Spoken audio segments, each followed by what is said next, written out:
Unfollow করা পাবলিকদের নিয়ে কিছু কথা বলতে যাচ্ছি। হ্যালো ভিউয়ার্স, আসসালামু আলাইকুম।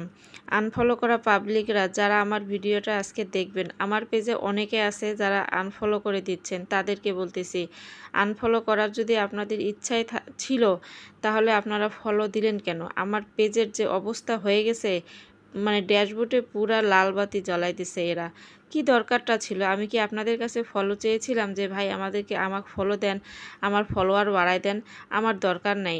অর্গানিক যারা তারা ফলো দিবে এবং তারাই পাশে থাকবে। যারা আনফলো করবেন নিজের স্বার্থের জন্য ফেসবুকে চলে আসছে। নিজের স্বার্থ যদি খুঁজেন তাহলে আপনারা ফেসবুকে কখনো সফলতা অর্জন করতে পারবেন না। ফেসবুকে সফলতা অর্জন করতে হলে একে অপরের পাশে থাকতে হবে, বন্ধুর মতো পাশে থাকতে হবে। তাহলেই ফেসবুকে খুব তাড়াতাড়ি উপরে উঠা যাবে।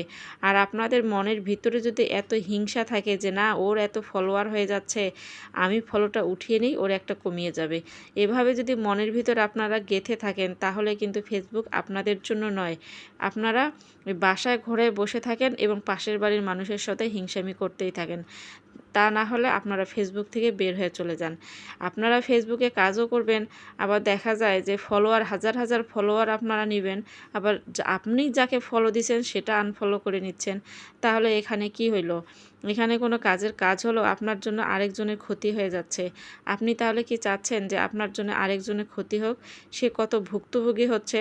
ফেসবুকে যখন তার ড্যাশবোর্ডে লাল চিহ্ন উঠে যায় সেটাকে সবুজ চিহ্ন করার মানে কতটা কষ্ট করতে হয়, কতটা পরিশ্রম করতে হয় সেটা হয়তোবা আপনাদের জানা নেই। কারণ আপনাদের পেজে যে এত কেউ আনফলো করে দিচ্ছে না। আপনার যেটা স্বার্থ সেটা তো খুঁজেই নিচ্ছেন। মাঝে মাঝে ইচ্ছা করে যে যারা আনফলো করে নিচ্ছেন তাদেরকে বাইর করে যে কি করি, কিন্তু না, করার কিছু নাই। আপনাদের মতো যদি আমরাও হই তাহলে তো আপনার আর আমার মাঝে কোনো মানে পার্থক্যই থাকলো না। এই কারণে বলতেছি, খুব সাবধান হয়ে যাবেন, না হলে কিন্তু যে যে আনফলো করছেন তাদেরকে বাইর করে সবগুলোকে আনফলো করে দিব। এই ফেসবুকে কাজ করতে আসলে এরকম করলে কিন্তু জীবনে সফলতা অর্জন করতে পারবেন না। আমার কাছে আমি আজকে আনফলো করে নিলাম না, সমস্যা নেই, কিন্তু ফেসবুক তো আপনাকে আজকে না হোক কালকে না হোক ধরবেই। তখন আপনি কি করবেন? আপনার পেজের যে 12টা বাজিয়ে দেবে তখন কোথায় যাবেন আপনি? কার কাছে যাবেন? আচ্ছা, এভাবেই যদি চলতে থাকে তাহলে কিন্তু আমরা কখনো ফেসবুকে সফলতা অর্জন করতে পারবো না।